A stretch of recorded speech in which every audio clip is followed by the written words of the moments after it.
dahil nabali ang paa ng kanyang manika. Nabali ba? Hindi naman. Ito, malaki na si Ayen. Today is December 26, 2007.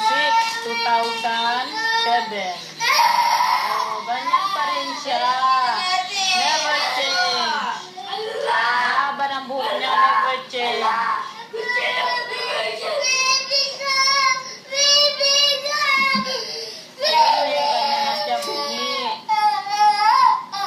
Ayen is? Ilang taon na Ayen? Ha?